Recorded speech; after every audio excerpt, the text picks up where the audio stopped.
The carriage wheels froze in the mud as a woman threw herself into the road, arms wide, her bonnet falling back off her head.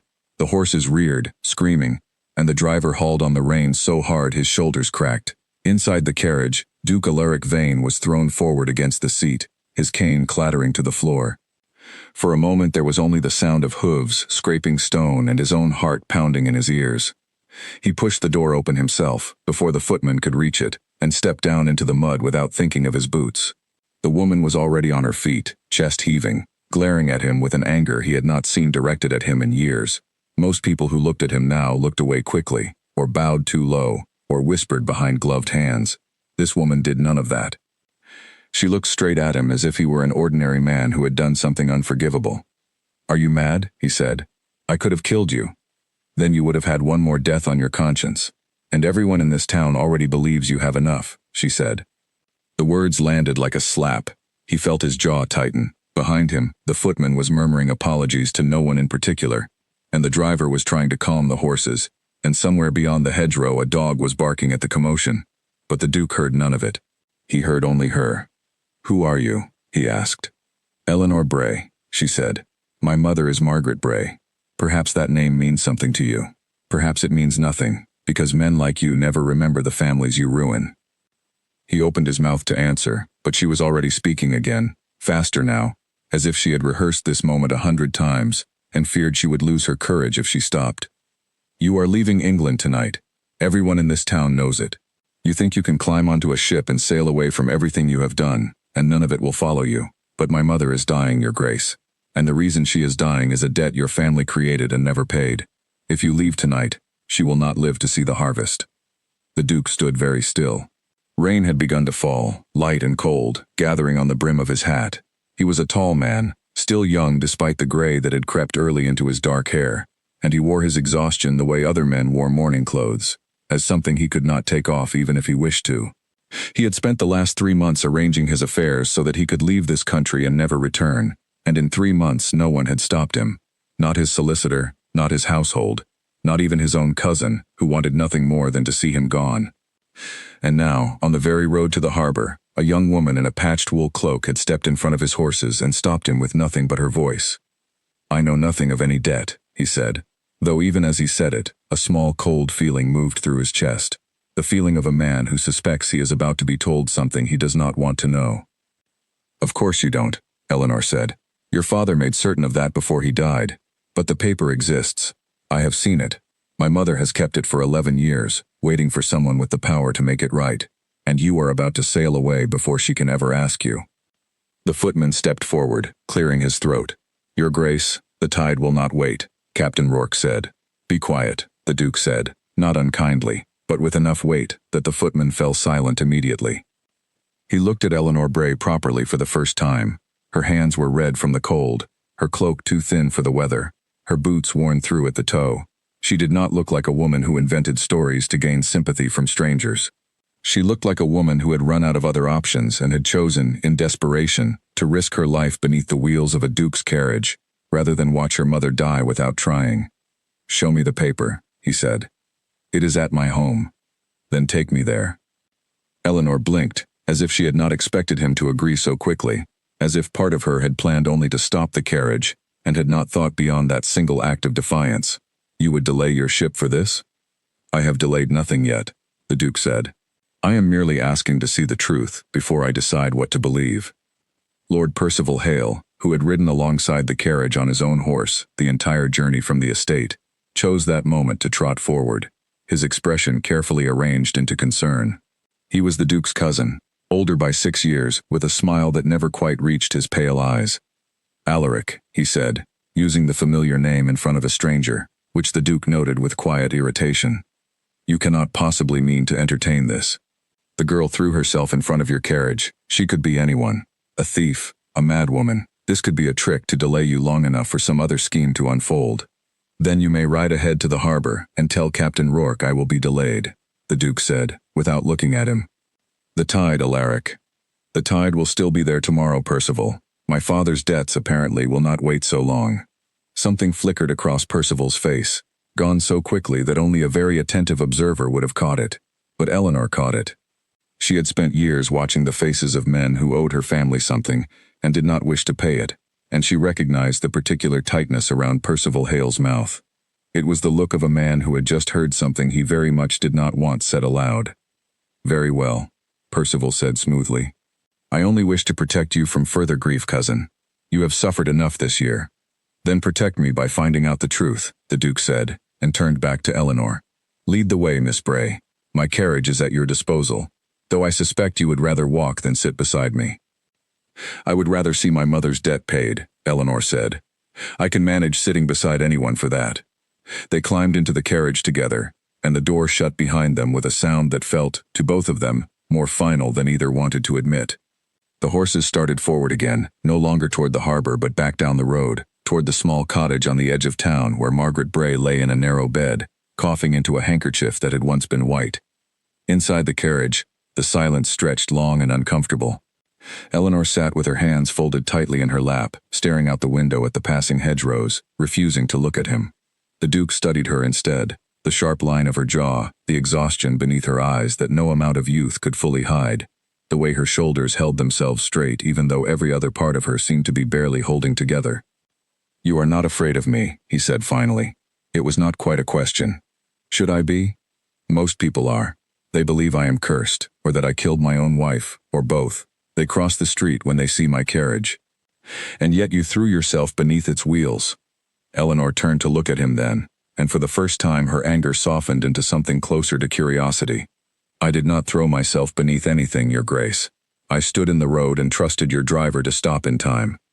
There is a difference between courage and foolishness, and I have never had the luxury of being foolish. And if he had not stopped in time, then my mother would have died anyway, only a little sooner, and I would have died beside her, and neither of us would have had to watch the other suffer alone. There are worse outcomes." The Duke said nothing to that. He looked out his own window, at the gray sea beginning to show itself between the hills, at the ship waiting in the harbor that he had planned to board before nightfall, carrying him away from a country that whispered his name with disgust and pity in equal measure. He had told himself he was leaving because there was nothing left for him here. He had not expected, on his final afternoon on English soil, to be confronted by a woman who seemed to believe there was still something worth fighting for. "Tell me about your mother," he said. Eleanor's expression shifted, the anger draining away to reveal something rawer beneath it. "She was a vicar's wife once, before my father died. We were never wealthy, but we were comfortable, until a man came to our door 11 years ago with papers bearing your family's seal. He told my father that a debt owed to your late father had come due, a debt neither of us knew existed, tied to land my father had once managed on your family's behalf. My father could not pay it. The shame of it broke something in him. He died within the year, and my mother has been paying that debt in small pieces ever since, selling everything we owned worth selling, until there was nothing left to sell but her own health. She has been coughing blood since winter, Your Grace. The physician says it is her lungs, weakened by years of cold and hunger and grief. She needs proper care, proper food, a proper house with proper heat. She needs the money your family took from us, returned." The Duke's hands, resting on his knees, curled slowly into fists. "I know nothing of this debt," he said again, but this time his voice carried none of the doubt it had held on the road. "My father managed our estates alone in his final years. I was at school, then at war, then buried in my own grief when I returned. There is much I do not know about what was done in my family's name while I was absent." "Then it is time you learned," Eleanor said. The carriage rattled on toward her mother's cottage, and neither of them spoke again until the chimney came into view, thin smoke rising into the gray afternoon sky, and the Duke felt, for the first time in longer than he could remember, something other than the numb desire to simply disappear. The cottage was small, its thatch patched in places with materials that did not quite match, its garden overgrown with weeds that no one had the strength left to pull. Eleanor led him inside without ceremony, past a front room bare of all but the barest furniture, to a back bedroom where an older woman lay propped against thin pillows, her breathing shallow and wet. Margaret Bray opened her eyes when the door creaked open, and when she saw the tall figure behind her daughter, dressed in fine dark clothes that marked him instantly as a man of rank, her face went pale with a fear that had clearly lived in her for a very long time. "Eleanor," she whispered, "what have you done?" "I stopped him, Mother," Eleanor said, kneeling beside the bed and taking her mother's thin hand in both of hers. "I stopped the Duke of Ashcombe before he sailed. He wants to see the paper." Margaret's eyes moved to the Duke's face, searching it for cruelty, for mockery, for the same cold indifference that had characterized every letter his family's solicitors had ever sent to this house. She found instead a man standing very still just inside the doorway, his hat in his hands, his expression unreadable but not unkind. "Your Grace," she managed, struggling to sit up further. "Forgive me. I did not expect." "Please," the Duke said, crossing the room quickly to gently press her shoulder back against the pillow. "Do not trouble yourself on my account. I have come to listen, nothing more." Eleanor rose and crossed to a small wooden chest beneath the window, unlocking it with a key she wore on a cord around her neck. From within she withdrew a bundle of papers, yellowed and soft with age and handling, and carried them to the Duke with the careful reverence of a woman handing over the last thing of value her family possessed. He unfolded the topmost document slowly. It bore his father's seal, unmistakable, and a signature he recognized instantly from 100 childhood memories of watching that same hand-signed letters at a great oak desk. The debt was real. The amount was staggering for a family as poor as the Brays, though it would have been little more than pocket change to the Ashcombe estate. And beneath his father's signature, in smaller, more hurried writing, was a note that made the Duke's blood run suddenly cold. "Ensure the Bray family understands the full sum must be repaid before any inheritance passes to my son. He must never learn the truth of how this debt was created." The Duke read the line 3 times before he trusted himself to speak. "What truth?" he asked quietly. "What does this mean, the truth of how this debt was created?" Margaret and Eleanor exchanged a glance, and in that glance the Duke understood there was more to this story than either woman had yet told him, more than either woman perhaps fully understood herself. Outside, the rain had begun to fall harder, drumming against the thin roof, and somewhere far off, at the harbor he had meant to leave from hours ago, a ship's captain was beginning to wonder whether the Duke of Ashcombe intended to sail at all. "There are things your father did," Margaret said slowly, "that were not what they seemed. Things involving your family's land, and the men who managed it, and money that moved in directions it should never have moved. I do not know all of it, Your Grace. My husband knew more than I did, and he took most of it to his grave. But I know this, your father did not create this debt because we owed him anything honest. He created it to silence something. And I have always believed, though I cannot prove it, that the silence he wanted was connected to whatever it was that truly happened to your family's fortune in the years before he died." The Duke stood very still in the small, cold room, the paper trembling slightly in his hand, and felt the ground he had been standing on for the past 3 months, the ground of grief and disgrace and the simple desire to vanish, begin to shift beneath him into something far more complicated and far more dangerous than he had ever imagined. "I was going to sail tonight," he said quietly, almost to himself. "I was going to leave this country and never look back." "And now?" Eleanor asked. He looked at her, at the fierce, exhausted, uncompromising woman who had stepped in front of his horses because she had nothing left to lose, and something in his chest that had been closed for a very long time creaked open, just slightly, like a door that had rusted shut and was being forced by unfamiliar hands. "Now," he said, "I believe I have a great deal to learn before I go anywhere at all."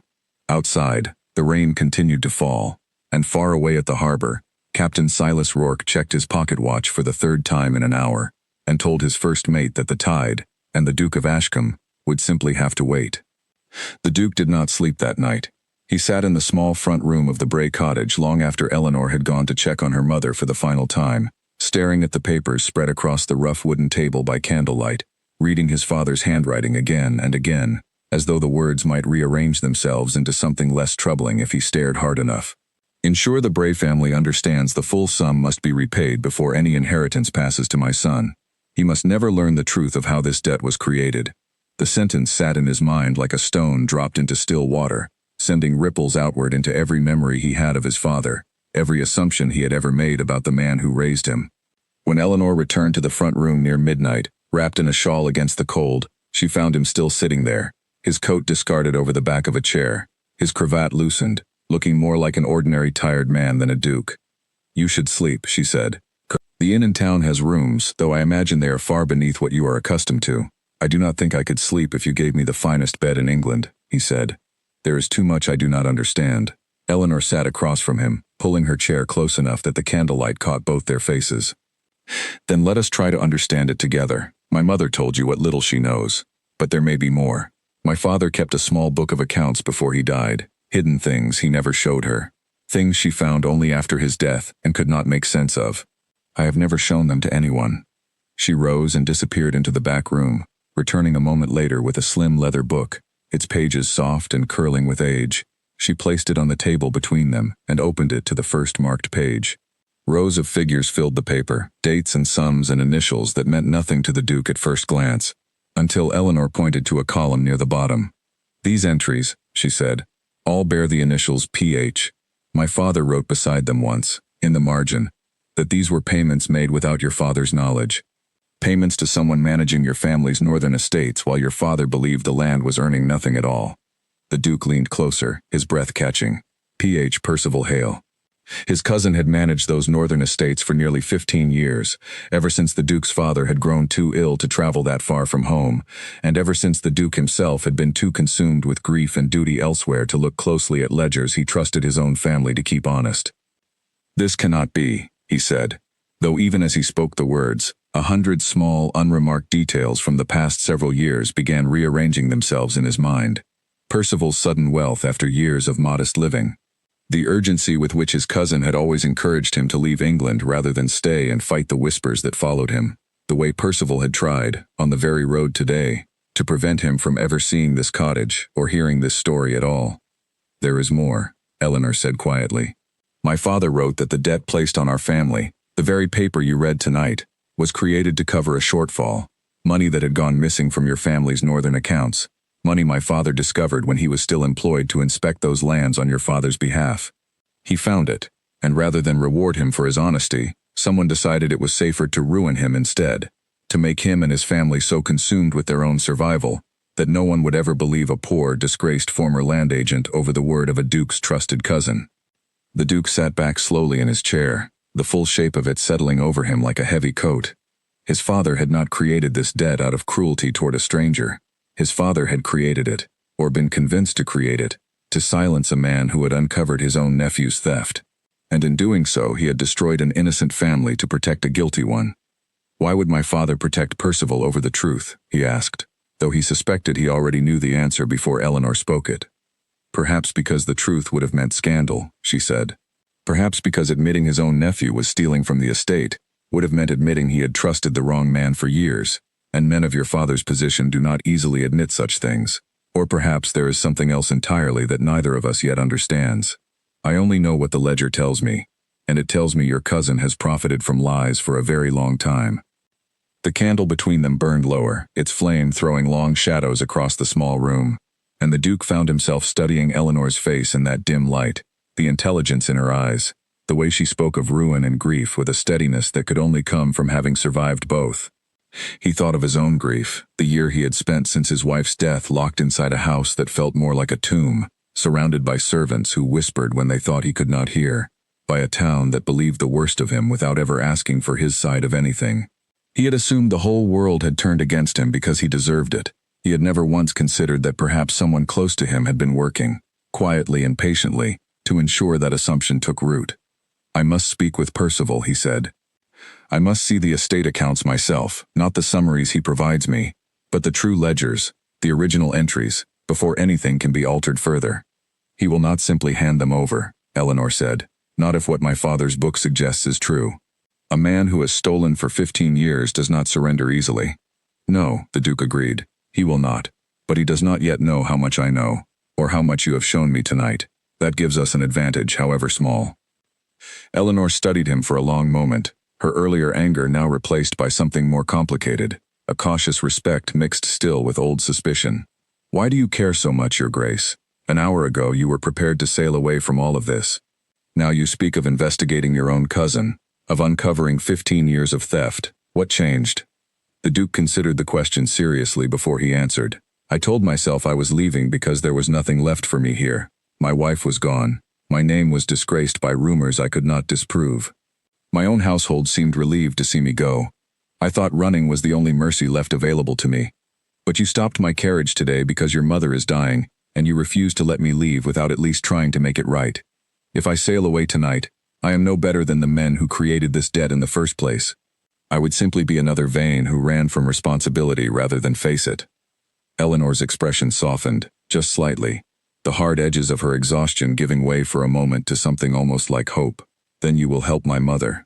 I will do more than help her, the Duke said. I will see this debt erased, and I will see whoever created it, and whoever profited from it, answer for what they have done. But I will need your help to do it properly. You know this town, these people, in ways I never have, and you have courage I am only beginning to remember I once possessed myself. Before Eleanor could respond, a sharp knock sounded at the cottage door, hard and urgent, 3 times in quick succession. Both of them startled, and Eleanor rose quickly to answer it, the Duke close behind her, his hand instinctively moving toward the cane he had left in the front room. Standing on the doorstep, soaked through from the rain and breathless from running, was a young woman Eleanor recognized instantly. Josephine, Eleanor said, pulling her inside out of the weather. What has happened? Josephine Caro, Eleanor's oldest friend since childhood, glanced nervously past Eleanor's shoulder at the Duke standing in the candlelight, then back to her friend, her voice dropping low and urgent. I work in the kitchens at Ashcombe Hall, as you know, she said quickly. Tonight, after the Duke left for the harbor, I overheard Lord Percival speaking with a man I did not recognize, someone who arrived by horse just after dark. Percival told him the Duke must be made to leave England within the week, whether by his own choice or otherwise. He said if persuasion failed, other measures would be necessary. I did not understand all of it, but I understood enough to be frightened, and I came here as quickly as I could because I did not know who else to trust with what I heard. The Duke felt the room grow colder around him, though the fire in the small hearth still burned steadily. His own cousin, the last remaining family he had in the world, was not merely stealing from him. He was planning, quite deliberately, to remove him from England entirely, one way or another, and the phrase, other measures, hung in the air between the 3 of them, like a blade not yet drawn but very clearly sharpened. Did he say when this man would return? The Duke asked, stepping forward. Josephine startled slightly at being addressed directly by a Duke, but steadied herself. 2 nights from now, Your Grace, at the old boathouse near the eastern cliffs. I heard Percival tell him to bring whatever was necessary to ensure the matter was finished quietly. Eleanor and the Duke exchanged a look, and in that shared glance passed an understanding neither of them needed to speak aloud. Whatever Percival Hale had built over 15 years of quiet theft, he intended to protect it now by whatever means required, and the Duke of Ashcombe, who only that morning had planned to leave this country and never think of it again, now found himself standing at the very center of a danger he had never imagined existed within his own family. Then we have 2 nights, the Duke said quietly, to learn everything we can, before whatever Percival is planning comes to pass. Outside, the rain continued to fall against the small cottage windows, and inside, 3 people who had never expected their lives to intertwine began, in the flickering candlelight, to plan how they might survive what was coming. The Duke returned to Ashcombe Hall before dawn, slipping in through a side entrance he had used as a boy, when he wished to avoid his tutors and roam the grounds unwatched. He moved through the dim corridors with a caution that felt strange in a house he had lived in his entire life, aware now that the walls around him might hide more secrets than portraits. He found what he was looking for in his late father's study, a room he had rarely entered since the old man's death, its heavy curtains still drawn, its air still smelling faintly of pipe smoke and old paper. The desk was locked, but the Duke knew where his father had always kept the small brass key, tucked beneath a loose board behind the bookshelf, a hiding place his father believed no one else knew of, though the Duke had discovered it as a curious child of 9 and never forgotten. His hands shook slightly as he fitted the key into the lock and drew open the bottom drawer. Inside lay bundles of correspondence tied with faded ribbon, ledgers bound in leather gone stiff with age, and a small wooden box he did not recognize. He set the box aside for the moment and began working through the ledgers instead, comparing the figures within them to the entries he had memorized from Eleanor's father's small leather book the night before. It did not take long to find the discrepancies. Entire quarters where the northern estates reported meager harvests and modest income, contradicted by separate correspondence describing bountiful crops and thriving tenant farms. Payments recorded as maintenance and repair that, when compared against dates in Eleanor's father's book, aligned precisely with sums quietly diverted into accounts bearing only the initials PH. The pattern was unmistakable once he knew to look for it. A slow and patient theft stretched across 15 years, each individual sum small enough to escape notice, the whole of it vast enough to have quietly doubled Percival Hale's personal fortune, while the Duke himself remained blind to it entirely. He opened the small wooden box last. Inside, beneath a layer of old velvet, lay a single folded letter, its wax seal already broken, addressed in his father's hand to no one in particular, as though it had been written and never sent. The Duke unfolded it carefully. "My son will inherit a title he does not yet understand the weight of," his father had written, in handwriting grown shaky toward the end of his life. "I have made choices to protect this family's name that I am not proud of. I allowed a good man to be ruined rather than expose my own nephew's crimes, because I believed, wrongly, that protecting the family's reputation mattered more than protecting justice. I have carried this weight alone for years, and I do not know how to undo it without destroying everything I built. If Alaric ever discovers what was done, I hope he finds the courage I lacked to make it right where I could not." The Duke sat very still in his father's chair, the letter trembling in his hands, and felt something break open inside him that he had not known was still whole enough to break. His father had known. His father had suffered under the weight of this same guilt for years, and had died without ever finding the courage to correct it, leaving instead a confession locked away in a drawer, hoping some future version of his son might find it and succeed where he had failed. A floorboard creaked behind him. The Duke turned quickly, the letter still in his hand, to find Lord Percival Hale standing in the study doorway, still dressed in his riding clothes from the evening before, his expression carefully composed but his eyes moving swiftly to the open drawer, the scattered ledgers, the letter clutched in his cousin's fist. "You did not sail," Percival said, his voice light, though something beneath it had gone taut. "No," the Duke said, "I did not. I take it the vicar's daughter told you a great many things last night. She told me the truth, Percival, or as much of it as she and her mother understood. This morning my father's own letter finished the rest." Percival's smile did not waver, but something in his stance shifted, a subtle readiness that reminded the Duke, with sudden clarity, that this man had spent 15 years managing distant estates and difficult men, and was not likely to surrender simply because he had been discovered. "Your father was a sentimental old fool in his final years," Percival said, stepping into the room and closing the door quietly behind him. "He grew weak-minded with age, prone to imagining guilt where none existed. Whatever that letter says, Alaric, it was written by a dying man's confused conscience, not a clear accounting of fact."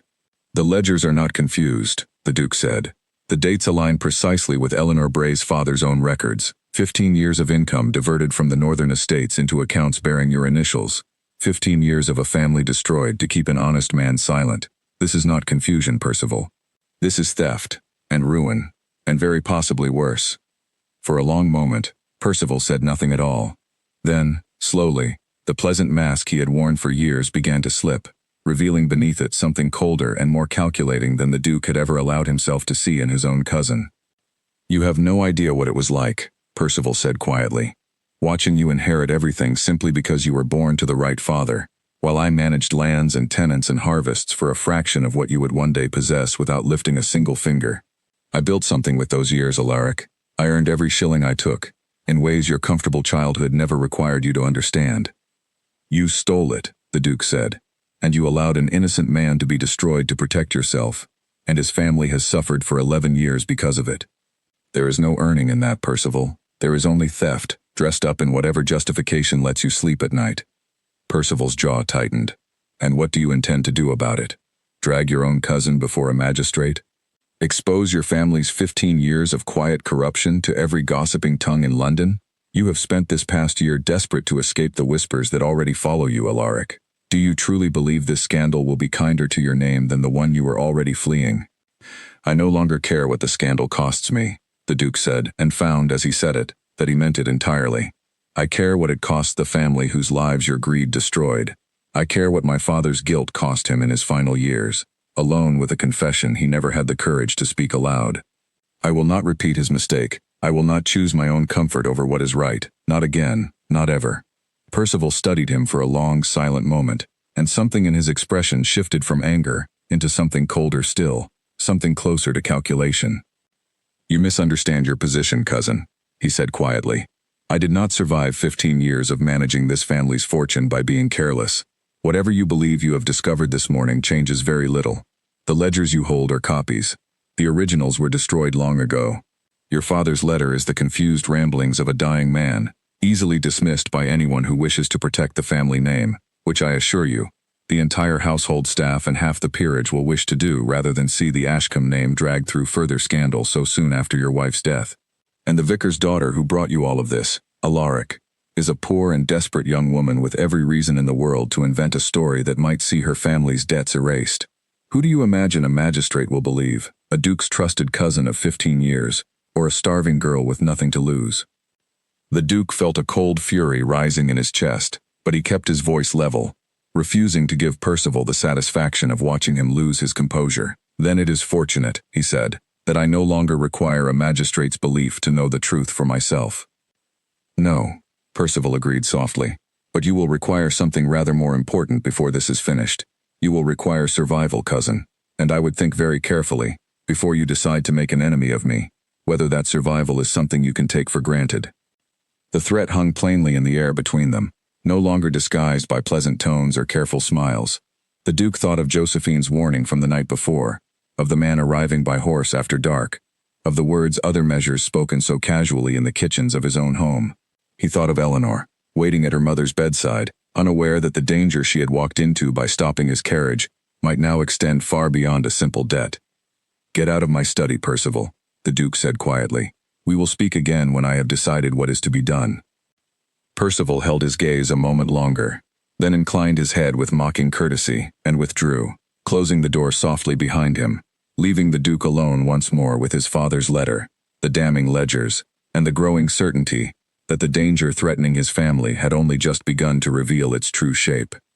He gathered the ledgers and the letter quickly, wrapping them in a spare cloak from the wardrobe and tucking the bundle beneath his arm. He could not leave such evidence within these walls a moment longer than necessary, not now that Percival knew exactly what had been found and exactly how much was at stake. He needed to reach Eleanor, to warn her that whatever safety she believed her family had gained by his involvement might now be more precarious than either of them had imagined. He left the hall by the same side entrance he had entered through hours before, his horse waiting where he had left it, and rode hard through the misty morning toward the small cottage at the edge of town, the bundle of evidence pressed close against his chest, his mind racing through every possible danger Percival's threat might yet unleash upon the only people in England who had ever looked at him and seen something worth saving. Eleanor was in the small garden when he arrived, kneeling in the damp earth pulling weeds from around a few surviving herbs, her hands stained green, her face tired but calmer than it had been the day before.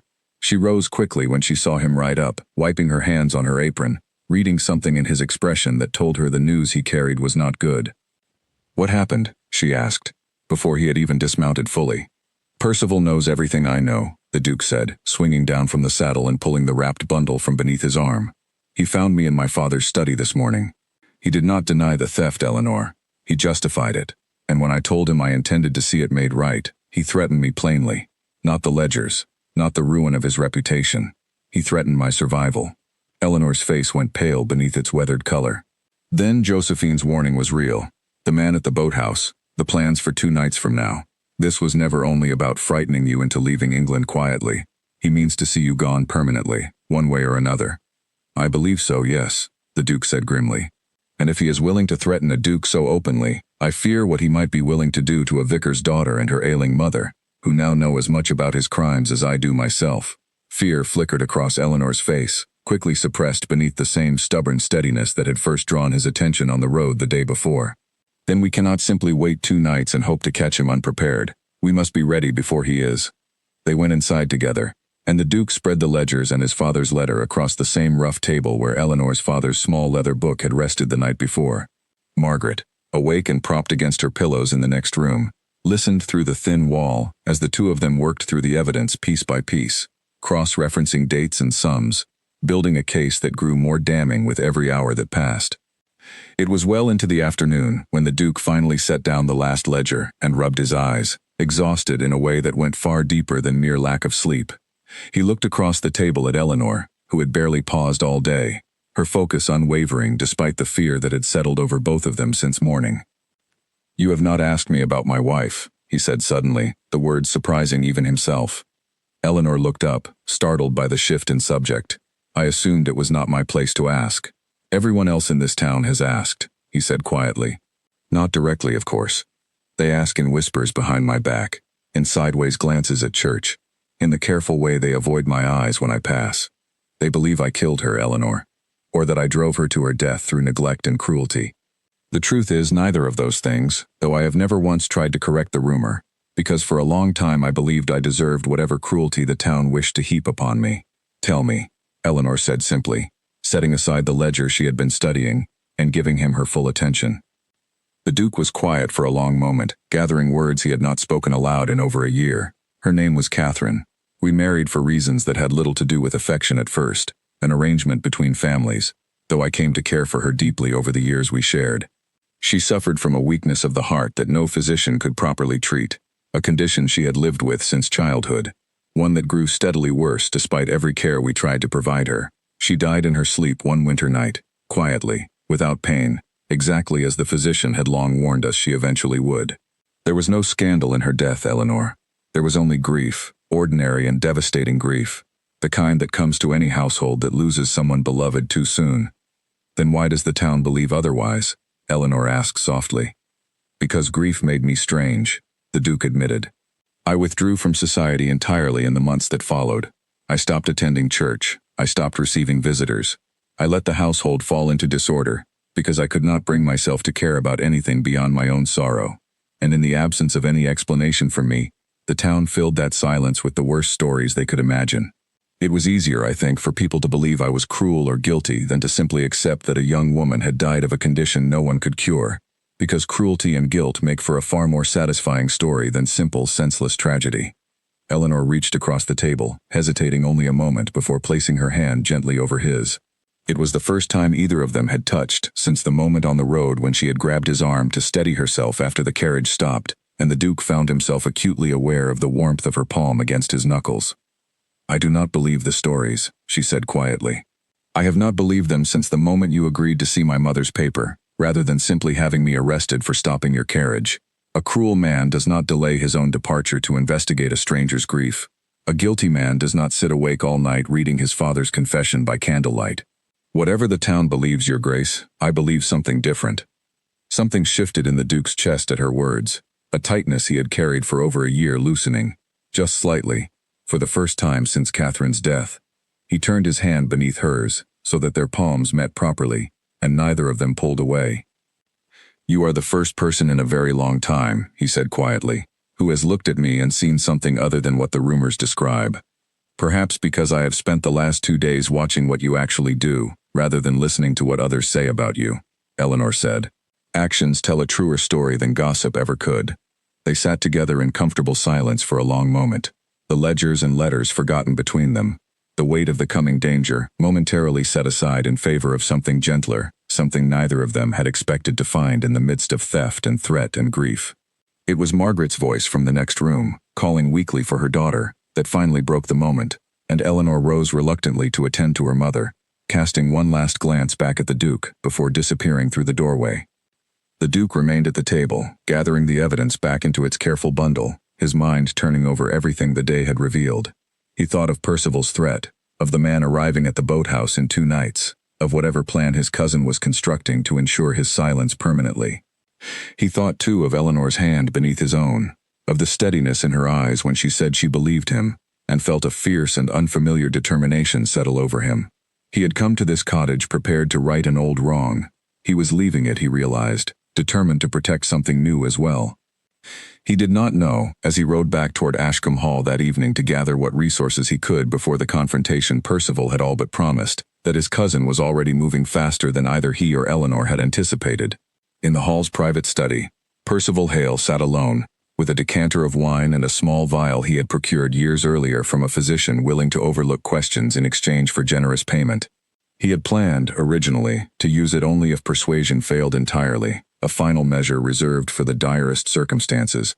But his cousin's unexpected discovery of the ledgers, and his open declaration of intent to see justice done regardless of personal cost, had accelerated Percival's timeline considerably. When the Duke returned to the hall that night, tired and preoccupied with thoughts of Eleanor and the danger still to come, Percival greeted him with unusual warmth, insisting they share a glass of wine to discuss matters calmly, as family should, rather than as adversaries. The Duke, exhausted and wishing to avoid further conflict that night, agreed, and did not notice, as his cousin poured 2 glasses from the same decanter, that only one of them received the full, untainted pour. To finding a peaceful resolution, Percival said, raising his glass with a smile that did not reach his eyes. The Duke raised his own glass in return, unaware that within the hour, the careful plans he and Eleanor had spent the entire day constructing would be thrown into far greater danger than either of them had imagined. and that the 2 nights they believed they had to prepare had, in truth, already begun to run out. Eleanor woke before sunrise to a frantic knocking at the cottage door. She hurried to answer it, her heart already racing, and found Josephine standing outside, out of breath, her face streaked with tears and terror. "You must come now," Josephine gasped. "It is the Duke. One of the stable boys came to me an hour ago, half frightened out of his wits. He said Lord Percival gave the Duke wine last night, and within the hour, the Duke grew pale and unsteady, and had to be helped to his rooms. The boy overheard Percival telling one of the grooms this morning that the Duke would need to be moved to the boathouse before nightfall, that he was too unwell to be left in the hall where servants might ask questions. Eleanor, I do not believe he is unwell at all. I believe Percival poisoned him." Eleanor felt the blood drain from her face. The boathouse. That is where the man was to meet Percival tonight. "Then Percival has moved his plan forward," Josephine said. "Whatever he intends to do, he no longer means to wait 2 nights. Eleanor did not hesitate. She dressed quickly, ignoring her mother's weak protests from the next room, that she should not go alone, that whatever danger the Duke faced was not hers to face as well. But Eleanor had already made her choice the moment she stepped in front of a Duke's carriage, and she was not about to abandon him now, when he needed help more urgently than ever before. "Ride to the harbor," Eleanor told Josephine, pressing a folded paper into her hands, one of the copied ledger pages the Duke had left with her the previous evening for safekeeping. "Find Captain Rourke, tell him everything, and show him this. If the Duke does not appear by nightfall as originally planned, someone with authority and witnesses must know why, and send word to the magistrate in town as well, whatever it takes to make him listen." Josephine nodded, tucking the paper safely inside her cloak, and ran for her horse without another word. Eleanor made her own way toward Ashcombe Hall on foot, moving as quickly as her worn boots would carry her along the muddy road, her mind racing through every possible way the day might unfold. She reached the edge of the estate grounds within the hour, slipping through a gap in the old stone wall she had discovered as a child sneaking apples from the hall's orchards, and made her way carefully toward the outbuildings, avoiding the main paths where she might be seen. She found the stable boy Josephine had mentioned hiding near the tack room, still shaken from whatever he had witnessed that morning. He confirmed everything Josephine had reported and added, in a frightened whisper, that a covered cart had left the hall not an hour ago, heading toward the eastern cliffs, carrying something large wrapped in canvas that 2 of Percival's men had loaded with visible strain. Eleanor's heart hammered against her ribs. There was no time to wait for Josephine to return with help. If the cart was already moving toward the boathouse, the Duke's life might be measured now in hours, or less. She borrowed a horse from the stable, ignoring the boy's frightened protests that she would surely be caught and punished for the theft, and rode hard toward the eastern cliffs, following the same road the cart had taken, praying she was not already too late. The old boathouse sat at the base of a steep rocky path leading down from the cliffs, a weathered structure that had once served fishermen decades ago before the tides shifted and the fishing families moved further along the coast. Eleanor left her horse tethered a distance away and approached carefully on foot, her breath coming in tight, frightened gasps, her eyes scanning the shadows for any sign of movement. She heard voices before she saw anyone, low and urgent, drifting up from inside the boathouse through a gap where the old wooden door hung slightly ajar. She crept closer, pressing herself against the weathered wall, and peered through the gap. The Duke lay on the floor of the boathouse, his hands bound, his face pale and slick with sweat, his eyes half open but unfocused, clearly still fighting whatever poison Percival had given him the night before. Percival stood over him, along with a rough-looking man Eleanor did not recognize, the same man Josephine had described arriving by horse 2 nights ago. "The tide will be high within the hour," the unfamiliar man was saying. "If we take him out now, wrap him properly, no one will ever find him. The current along these cliffs has claimed better swimmers than a poisoned Duke." "Good," Percival said, his voice cold and businesslike, none of the warmth he had shown his cousin the night before remaining in it now. "I want this finished before Miss Bray or her friends grow suspicious enough to come looking. Once he is gone, I will see to it that the ledgers and letters mysteriously vanish from wherever he hid them, and I will see to it that the vicar's daughter and her mother understand the consequences of continuing to spread lies about a grieving family." Eleanor's blood ran cold at the threat, but she forced herself to stay still, to think rather than act rashly. She could not overpower 2 men alone. She needed help, and she needed it quickly. But she also could not simply leave the Duke here unguarded while she searched for it. She scanned the area around the boathouse and spotted, further down the rocky path, the covered cart the stable boy had described, still hitched to its horses, apparently left there while the men prepared their grim task inside. An idea formed quickly in her mind, desperate and dangerous, but the only option she could see with the time she had. She crept away from the boathouse and approached the cart carefully, keeping low, and worked quickly to loosen the horses from their harness, slapping them sharply on the flanks to send them bolting down the path, screaming as loudly as she could manage, a wild, panicked sound designed to draw every ounce of attention the two men inside the boathouse possessed. It worked. Within moments, both Percival and his companion burst from the boathouse, alarmed by the noise and the sight of their cart's horses running loose down the cliff path, exactly as Eleanor had hoped. She used the precious seconds their distraction bought her to slip around to the boathouse's rear entrance, a small door she had noticed during her approach, and let herself inside while the men's attention remained fixed on their fleeing horses. The Duke stirred weakly as she knelt beside him, his eyes struggling to focus on her face. "Eleanor," he murmured, his voice thick and slurred. "You should not have come." "Hush," she whispered, working frantically at the ropes binding his wrists. "I could not simply let you die here, Your Grace. Not after everything we have uncovered together. Not after everything else I have come to feel." The ropes finally gave way, and Eleanor helped the Duke struggle to his feet, though he swayed unsteadily, still fighting the effects of whatever poison remained in his blood. They had only made it a few unsteady steps toward the rear door, when Percival's voice cut sharply across the boathouse behind them. "I should have known the vicar's daughter would not simply wait for good news," he said, standing in the front doorway, his companion just behind him, both of them blocking the only easy path to escape. "Let us pass, Percival," Eleanor said, positioning herself between the Duke and his cousin, her chin raised, despite the fear pounding through her chest.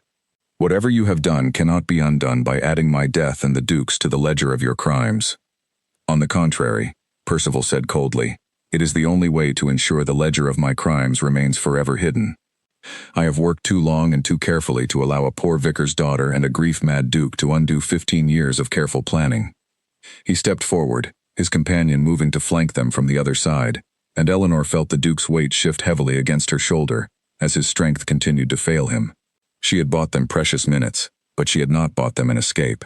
And now, trapped inside the boathouse with two dangerous men and a poisoned Duke barely able to stand, Eleanor realized with rising dread that her desperate plan might not be enough after all.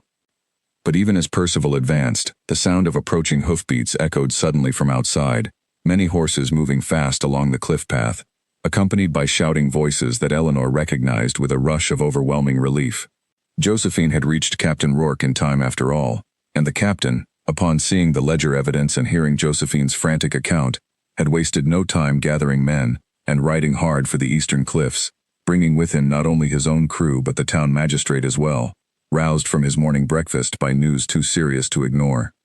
Percival's face went white as the sound grew closer, his carefully constructed plan collapsing around him in the span of a few terrifying heartbeats. His companion, sensing the shifting tide of fortune, turned and fled through the rear door without a word of loyalty spared for the man who had hired him, disappearing into the rocks and scrub beyond the boathouse before anyone could stop him. Percival, left alone and cornered, turned back to Eleanor and the Duke with something wild and desperate in his eyes, the composed mask he had worn for 15 years finally shattering completely. "This is not finished," he hissed, but even as he spoke, Captain Rourke and half a dozen armed men burst through the front door, followed closely by the town magistrate, whose eyes widened at the sight of the Duke of Ashcombe, pale and swaying, and clearly barely conscious, held upright only by the determined support of a young woman in a mud-stained cloak. "Your Grace," the magistrate said, hurrying forward, "we came as quickly as we could. Miss Carrow's account, along with the ledger she carried, was enough to convince me this matter required immediate attention."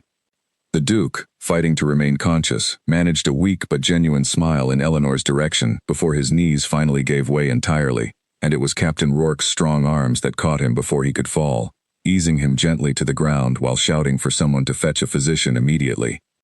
Percival made one desperate attempt to bolt for the rear door himself, but two of the captain's men caught him before he had taken 3 steps, wrestling him to the ground despite his furious protests, that this was all a misunderstanding, that his cousin's illness was simply the result of too much wine and too little sleep, that the ledgers Eleanor and the Duke had gathered were forgeries, designed by a desperate family seeking to extort money from a grieving household. But the magistrate had already seen enough, in the poison still visibly affecting the Duke, in the abandoned cart and fled accomplice, in the desperate fear that had driven Percival to attempt escape rather than simply explain himself calmly, to know that whatever this matter truly was, it was far more serious than a simple family dispute over accounting errors. "Take him to the town gaol," the magistrate ordered his men, "and see that he is held securely until proper charges can be prepared. Attempted murder of a peer of the realm is not a matter to be settled quietly." As Percival was dragged away, still shouting protests that grew fainter as he was led up the rocky path toward the waiting horses, Eleanor knelt beside the Duke where he lay on the boathouse floor, his eyes fluttering weakly, his hand finding hers and gripping it with what little strength remained to him. "You saved my life," he murmured, "twice now, in the space of 2 days, once on the road, and now here." "You saved yourself first," Eleanor said softly, brushing damp hair back from his forehead. "You chose to stay and learn the truth, even when it would have been easier to simply leave. I only made certain you lived long enough to see justice finished." The physician arrived within the hour, summoned urgently from town, and confirmed what Eleanor had already suspected, that the Duke had been given a strong sleeping draught, mixed with something more dangerous still, enough to render him helpless but, thankfully, not quite enough to kill him outright, likely because Percival had intended to finish the task himself at the cliffs, rather than risk an overdose that might raise suspicion before he could arrange the final scene. With proper care and rest, the physician assured them, the Duke would make a full recovery within a few days. As the Duke was carried carefully back to Ashcombe Hall to begin that recovery, Eleanor walked beside the litter the entire way, refusing every offer to rest or return home herself, her hand remaining in his the whole distance back, and neither of them spoke of what had nearly happened at the boathouse, or of what it might mean now that the truth had finally been dragged into the light, where it could no longer be hidden. 3 days passed before the Duke was strong enough to leave his bed for more than short stretches of time, and in those 3 days, Eleanor divided her hours carefully between her mother's cottage and the hall, unable to fully rest in either place while so much remained unsettled between them. The magistrate, working from the ledgers and letters the Duke and Eleanor had gathered, along with statements from Josephine and the frightened stable boy and several other servants who came forward once they understood Percival Hale's true nature was finally exposed, built a case thorough enough that Percival's protests of innocence found no purchase with anyone who mattered. On the 4th day, the Duke summoned Eleanor to the hall's private study, the same room where his father's confession had been hidden for years, now cleared of dust, and its heavy curtains thrown open to let in proper daylight for the first time in longer than either of them could guess. He was pale still, thinner than he had been before the poison, but his eyes had regained their steadiness, and when Eleanor entered, he rose from behind the desk to greet her properly.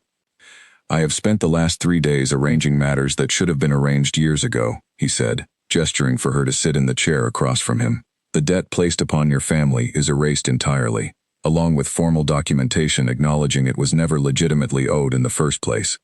Beyond that, I have arranged a settlement, from my own personal funds rather than the estate accounts Percival corrupted, sufficient to ensure your mother receives the finest care available, and sufficient to ensure neither of you need ever fear poverty again."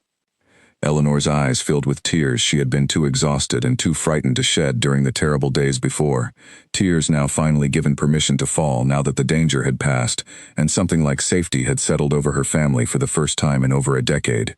"Your Grace, I do not know how to thank you for—" "Please," the Duke interrupted gently, "do not thank me for simply doing what should have been done long ago, by a father who lacked the courage, and a cousin who lacked the conscience.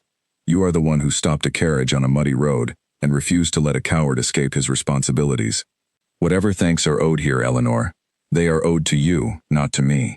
He rose from his chair and crossed to stand beside the window, looking out over the grounds of the estate that had nearly become his tomb, and Eleanor watched him carefully, sensing there was more he wished to say, but had not yet found the words for. "I have also," he continued after a moment, "written to Captain Rourke, informing him that his services will no longer be required. I will not be sailing for the continent after all." "You have decided to stay," Eleanor said softly, though it was not truly a question. "I have decided," the Duke said, turning to face her fully, "that running away has never once solved anything in my family's history. My father ran from the truth of Percival's theft, and it destroyed his conscience for the rest of his life, and destroyed your family's stability for 11 years besides. I nearly ran from my own grief and disgrace, and had you not stopped my carriage, I would have spent the rest of my life somewhere far from England, still carrying the same wounds, simply pretending distance could heal what only honesty ever truly can. I do not wish to run any longer, Eleanor. I wish to stay, and rebuild, and make this estate and this family's name into something worthy of trust again. Eleanor rose from her chair and crossed the room to stand beside him at the window, close enough now that she could see the earnestness in his expression, the vulnerability he no longer seemed inclined to hide from her. That is a difficult task, Your Grace, rebuilding trust after 15 years of quiet betrayal. Yes, he agreed. Difficult, but not impossible, I think, especially if I do not attempt it entirely alone. Eleanor's breath caught slightly at the meaning threading through his words, though she waited, unwilling to assume too much, to let him find his own way to whatever he wished to say. I have known you only a matter of days, the Duke continued, his voice quieter now, more careful. And yet in those days you have shown me more honesty, more courage, and more genuine care than most people I have known my entire life managed to offer me in years of acquaintance. You stopped a carriage carrying a stranger toward permanent exile because you refused to let your mother die without at least trying to save her. You risked your own safety at that boathouse to save a man the entire town believed to be cursed, simply because you had come to believe, through nothing more than watching his actions over a handful of desperate days, that he deserved saving. I do not know how to properly court a woman, Eleanor, not after everything this past year has taken from me, and I am aware that what I am about to ask is unconventional, and perhaps far too soon after everything we have both survived together. But I find I do not wish to waste any further time pretending otherwise, when I have already learned this week how quickly everything can be taken away without warning. He reached into his coat and withdrew a small ring, plain and unadorned compared to what a duke might have been expected to offer. Clearly not something purchased for this specific purpose, but rather something he had carried with him, perhaps a family piece kept close through years of grief. I am not asking you to marry me out of gratitude or obligation or any sense of duty owed for what you did at the boathouse, he said. I am asking because somewhere between the moment you stopped my carriage and the moment you held my hand as poison worked through my blood, I found myself caring for you more deeply than I believed myself still capable of caring for anyone.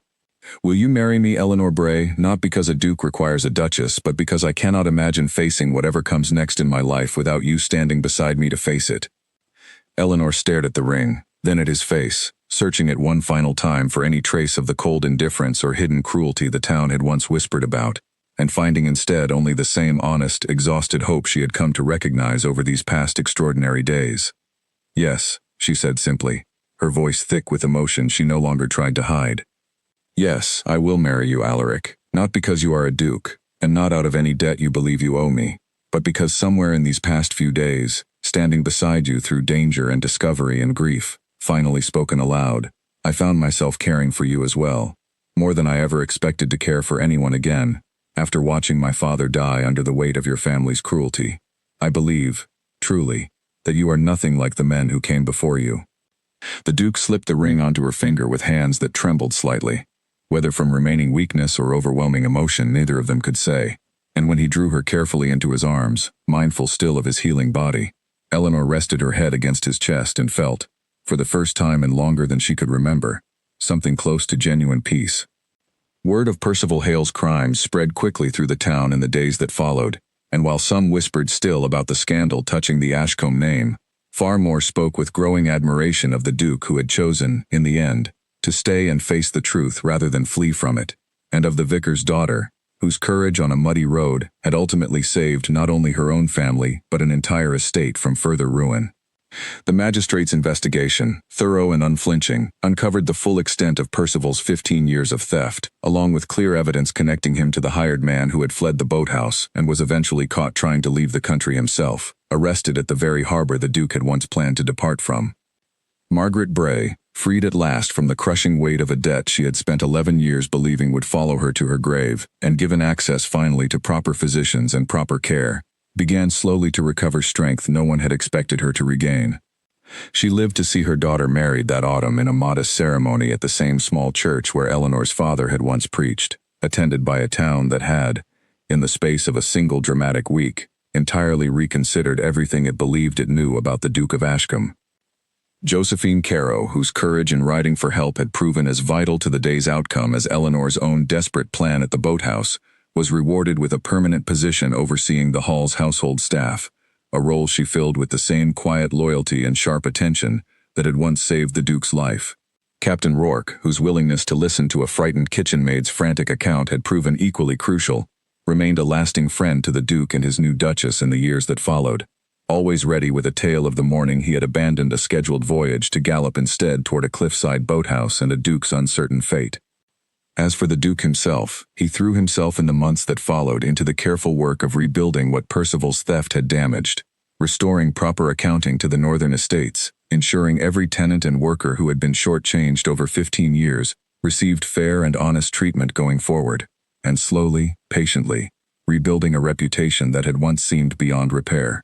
He found, to his quiet surprise, that the work of honest rebuilding brought him more genuine satisfaction than any of the wealth or title he had inherited by birth alone, and he found, most surprising of all, that he no longer dreaded returning each evening to the same halls that had once felt like a tomb to him, because now those halls held a wife whose laughter had slowly begun to fill rooms that had stood silent and grieving for far too long.